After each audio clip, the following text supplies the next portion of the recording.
Government is the problem. Do you want the whole truth? I don't think you're ready. Governments don't control things. A government can't control the economy without controlling people. It's Crane Durham's Nothing But Truth.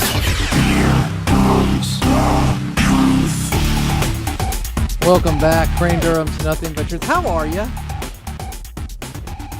Missed a great hour. You're late to the show, but it's all right. Why is it all right? Yes, everything's going to be all right. Yes, everything's going to be all right. Even if you missed the first hour of the show, because you go to afa.net/nothing-but-truth, and you're taken care of. And you'll be able to hear Peter Ferrara who served in the Reagan and H.W. administration, as well as was one of the architects of Paul Ryan's budgets. And his view on the debt ceiling and default and the scare tactics. He says President Obama needs to be impeached. The press conference alone yesterday, impeach. So that was pretty extraordinary. And then we were honored and blessed to be joined by Jane Horton, who is a Gold Star wife, and discussing the 5 service members' families who were not getting the death benefit and the scandal around that. Just tragic. But she had some great advice, and I encourage you to check it out because they are on tour now, and I will post it following the show. All the information that you need on the Facebook page. Crane Durham's Nothing But Truth. Now, I will be posting things to nothingbutTruth.com. As again, we're going through things, but first and foremost, if you go and like the page and then become a part of things, you'll be part of things. You'll be able to hear and see and catch some of the things maybe you missed on the show. The good news is we've got a lot of mo. And with the limited amount of time, why don't we get right to it? Andrea Mitchell, MSNBC, has been known to be a supporter of the administration. But she's not a supporter, Crane. She's a reporter. She's a correspondent. She's not a commentator. I mean, Crane, that's really unfair because you're a commentator. You're not a journalist. There's journalistic elements to your show, but you're a commentator, right? You have an opinion. Andrea Mitchell really doesn't have an opinion. That would be crossing the line, right? Okay. I think this would make Beat the Press, by the way. This could be the entire segment with Chris Woodward of the great American Family News, onenewsnow.com, where he is the business and environment reporter. You got a great newsroom there, by the way. Chad Groening, Charlie Butts, Fred Jackson, Jody Brown, great crew. Just want you to know what you get with AFR Talk. Lock it in. Now, Andrea Mitchell is discussing the shutdown and what the president offered in the form of negotiation with Speaker Boehner during his phone call. She's speaking with Wisconsin Congressman Sean Duffy. And this exchange, which you will hear the better part of, thank you, Kyle Drennan of newsbusters.org, is something that perhaps those who are supportive of the shutdown, as well as what the shutdown is all about and explaining it, should broadcast more. Here is Andrea Mitchell discussing what President Obama will negotiate with Speaker Boehner on. Sean Duffy has a different take. Roll it. He said to the Speaker today on the phone, according to the White House, I won't negotiate. He said that he will negotiate a lot of things that you all want, tax reform, entitlements, that he will negotiate once the threat of the government shutdown and of the debt default is not hanging over their heads. That's what he said.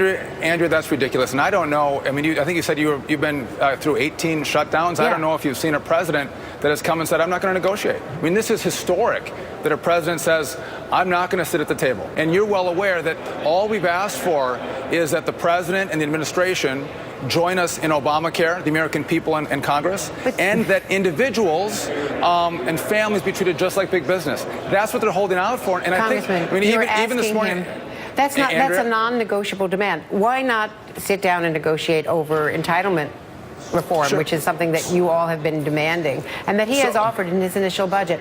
You're putting on the table a non-negotiable demand. Non-negotiable demand. Well, Representative Duffy took issue with that and explains. Roll it. Listen, is it non-negotiable that he's not going to enter Obamacare and he's going to say, I get my gold-plated health care plan, but I want members of Congress and the rest of America to be in Obamacare? That's non-negotiable? Come on. That's not reasonable. I mean, one issue that we have is the media won't even ask the question about why are you treating families different than big businesses? You need Jon Stewart on Comedy Central to ask Secretary Sebelius, hey, why won't you treat these two equally? And she can't answer it. I mean, that's how pathetic I think news reporting has become when we won't ask tough questions to the administration. Well, we've asked questions to both sides. That's not fair. Do you ask that question, Andrea? We have asked that question, and so the basic point is why do you want your own health care and you won't join us in Obamacare? That question I haven't seen anybody ask on MSNBC. Please ask it, because they don't have a good answer for it. Well, I think the response would be the response that Kathleen Sebelius gave to Jon Stewart was, if we had gotten what we wanted, which was a single-payer plan, this wouldn't be the problem. That's right. You say, I think this is what they would say, but you don't know what they would say because you haven't asked. That's the problem, isn't it? Oh, it continues, and it's beautimous. Roll it. You were asking me about the larger issue of why can't people resolve this government shutdown? And we have been incredibly reasonable, making a small ask. And if the president doesn't like what we've... that he get rid of the central part of his health care plan that was upheld by the vote of a presidential election and the United States Supreme Court? Andrea, hold on. That's your spin. The president gave a one-year exemption he gave a one-year exemption for businesses in regard to taxes and penalties in Obamacare. Why won't he join us in Obamacare? Why wasn't Michelle Obama on October 1st at the computer with her family signing up for Obamacare? Or Jay Carney? They have their own gold-plated health care plan that they're in, and they don't. No, I'm not. I'm in Obamacare. I'm in Obamacare, Andrea. All members of Congress are in my family. The president should join us in Obamacare and the rest of America. Is that pretty reasonable? We should all be treated equally under the law? Why should members of Congress be in Obamacare, not the president? Explain that one. Isn't that fair? Crickets. Can you defend that? Can you? And then the coup de grace. Roll it. Can you defend that? Can you defend why the president shouldn't be in Obamacare like members of Congress and their staffs? I can't defend why the Congress and the White House cannot figure out a way to reopen the government so that our kids and their families can get the benefits that they have been. And I told you we're going to do that this week. But I want your viewers to know that this has been a reasonable approach on our part to go everyone equal under the law, the president and Congress and Obamacare. It's good. If it's good for America, it's good enough for the people who passed the law. We're just saying treat individuals and families like big business and have Obama go into Obamacare. That's it. No one's asked that question but Jon Stewart. I think the media should start doing its job. Thanks for your advice. Thank you, Congressman. Yeah, I'm going to have to ask you to come in on Saturday for that one, because obviously you need to review the guidelines of the job, being a reporter as you are, Andrea Mitchell. Now, do you think I've said for some time, if we just get a voice that can articulate and challenge the false narrative, that we will win 6 days a week, twice on Sunday? That's why I say it, because it happens. It happened with Newt Gingrich in the debates, many of them. People say, it's funny because I hear the left in my ear, the voices, and they're going, you don't have fair and balance. It's dominated by conservative opinion, and it's not fair and balanced. And when I watch Fox occasionally, I do that. I will hear the questions, and they will go painfully, almost as if you have to kind of, I'm not encouraging you to do this, kind of knock yourself and give yourself a temporary lobotomy to ask a follow-up question to someone where you're representing what the left is saying after the conservative has just nailed it and taken out the legs of the argument by pointing to the results or the facts of how particular programs have worked, or how something is not analogous as the left is attempting to deem it and present it, how there's different situations, how they remove context so often. Oh, you just say that because you're on the right. No, why I say this is what is so important. It's why collusion, for example, written bias 15, 20 years back. Was it 20 years ago? Wow. Maybe 15 years ago. It was an extraordinary book, but a great book to see where it began in the sense of documenting it. You can go back and Bernie Goldberg's book, Bias, original.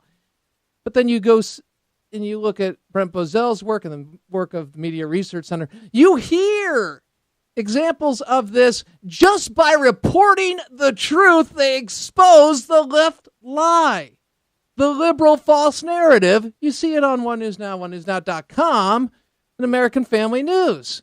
By just speaking it. That's why they're threatened by talk radio. That's why they are threatened by the Tea Party. Were we, as conservatives, really threatened by Occupy Wall Street? No, physically, potentially, maybe by disease, maybe by criminal activity, but not through their ideological arguments, because you would sit there and say, what's your solution? It's Wall Street and money in Washington, and what do you believe? Anarchy, or it's the Jews. Yeah, there was a lot of anti-Semitism in the Occupy Wall Street movement. That's why they have to say Tea Party and Occupy Wall Street. They accuse the Tea Party of everything Occupy Wall Street does. Tea Party doesn't do that.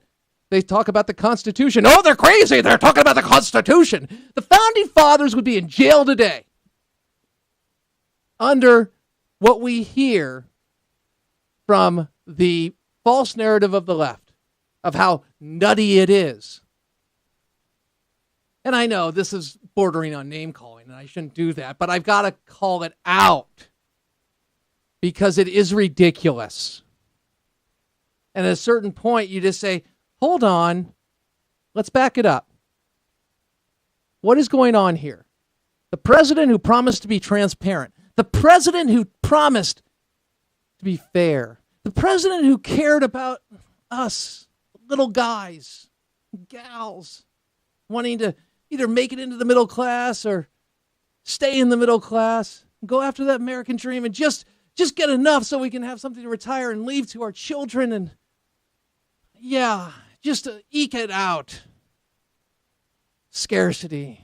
I never really bought into what President Obama said because I felt it was insulting and I felt it was a form of statism, even in its presentation of eking it out or just getting into the middle class, because I don't believe in the limitations on the human spirit that God has planted gifts in each and every one of us. And who is government to ever say, no, you have too much? Because God has a plan for each and every one of us, gives us gifts. We can exercise those gifts. What happens then? Well, then there's accountability because we are held to account. We look at, this is in Scripture as well, but you look at what we do with our gifts, what we do with our resources. You worship the dollar. No, I don't. And you've got a false read on what money is. That continues. That really always gets me because there is the so-called Christian left that believes in statism rather than the idea that, no, we're not saying it shouldn't be done. We're saying government shouldn't do it because they exacerbate the problem they say they're going to correct. And here we are with the government shutdown, and what do they have to do? They have to exaggerate and punish, and then they have to go to the debt ceiling debate, and they have to lie. They have to scare. Now look, you want to know what's scary? We're 16 trillion plus in the hole. The only way if we continue this way, we've enslaved our children to low growth and diminished opportunity because you've choked the ability for capital to reach its destination where it can grow and be used to innovate. Where entrepreneurs can sit there and actually people in the private sector, not the state, choosing what you're going to go into green energy. And basically what I want you to do is I want you to take sunlight and I want you to make it like oil. But with all that out the bad stuff. Well, we've tried that for years and a century old. I mean, we've tried this. Yes, we know, but we've got the state telling you to do it. So keep doing it, and we'll just keep plugging it in. It doesn't matter. And by the way, it doesn't matter your success rate because the state's doing it, and we need to do it, and it will work. Somehow, some way.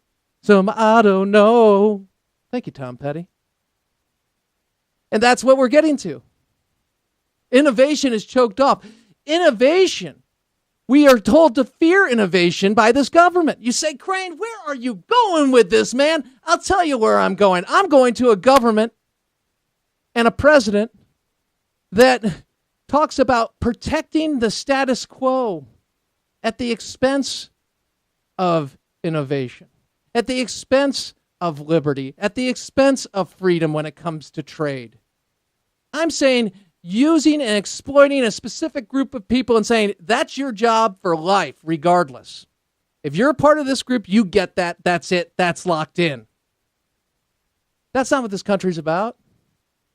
Well, Kareem, we'll all be put out of work through technology. I mean, we can't really have this technology. Okay, well, look, go to your cabin and please don't write any notes and please don't send any explosive devices because you're upset with technology. Because what happens is, we've been given dominion. We have been created.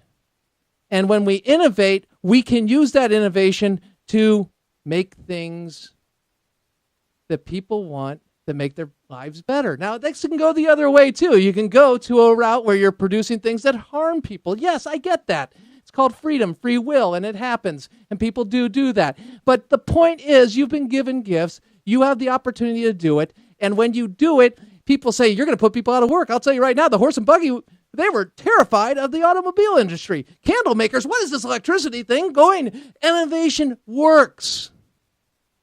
And you expand your resources. And now, look what we're able to see in the womb that we always knew was there. Look what happens when you are able to use your godly gifts and succeed. And we've demonized it. How dare they have that? How dare they do that? They have too much. 10th commandment. Hell, that's too much. Yeah, all they care about is money, and they're prospering, so they have money, and they worship that, and that takes them away from God. Nevertheless, I would say, in spite of that, I have to mention the fact that you could use that money to plug into the church and organizations, and you can save lives, and you could do it not at 30 cents on the dollar that happens through government administration of those services. No, you can do it at 60 to 90 cents on the dollar. That's pretty cool. That's pretty great. You can buy women out of sex slavery, children out of that.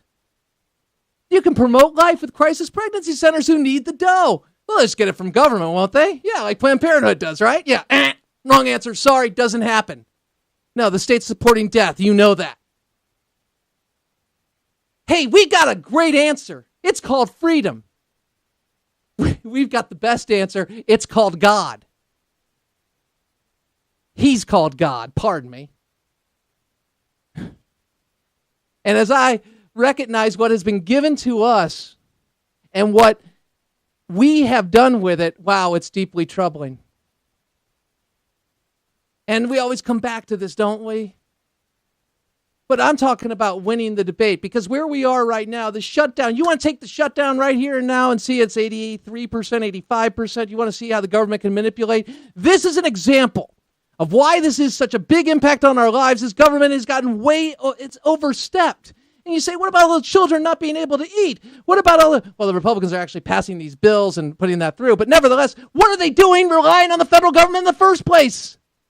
That's our job. Sorry, I don't like that contract. You don't want those kids to eat. You don't want those women. You don't want those children to have milk. How dare you, Crane? You don't want them to have health care. Yeah, okay. Sorry, I'm not going to go to the land of sophists and demagoguery. I much prefer the truth. And the truth is, again, the government doesn't need to be there. Close the Department of Education. Close and cut back severely certain departments that are part of the welfare state. Because that's not only going to provide and allow for the services to be provided by you and me and those serving God, but also it's going to provide accountability to those organizations at a local level. And it's also going to stop breeding dependence on the state and allow those people that have given up their liberty and they don't even know it to the state, and allow those people who are exploiting them, whether knowingly or unknowingly, to stop manipulating them and having political power. Why do they have power? Hey, Occupy Wall Street, you upset with the power and Wall Street and the idea that they're making these special favors? Then don't give it to them and take it away and recognize what our founders recognize. Getting to the overall point, this is about freedom. This shutdown is about freedom. The healthcare choice that has been presented is about freedom and about a government who says business okay, individual not. And Andrea Mitchell says, well, do you think that's fair? I mean, that's his signature achievement. It's not his. It's not about him. It's not working. It's about our government. It's about the policy. It's not about President Obama. And people often say, you always make it about it. No, it's not about it. It's about the President of the United States advancing an agenda that is harmful to the American people. And the American people are starting to wake up. So in order to not allow that to happen, he's going to punish the American people, certain sectors. But the media won't report it. But now they have to, because everybody's focused on it. Do I think it's good that some people who work for the government are not getting their paycheck or who are experiencing hardship? No, I don't. I don't like it at all. But at some point, you got to expose the corruption. You got to expose the failure. And when the mainstream media for decades has not done it, and we're going off that cliff, it's about time to remind people that, hey, state is not your daddy. It's not your God. Your daddy is God. He gave his only begotten Son, Jesus Christ, for our sins, and through his grace, we are saved. No better, no worse in the eyes of God. And we want you to know that. But that also brings us to free will and accountability. The tragedy of forced abortions abroad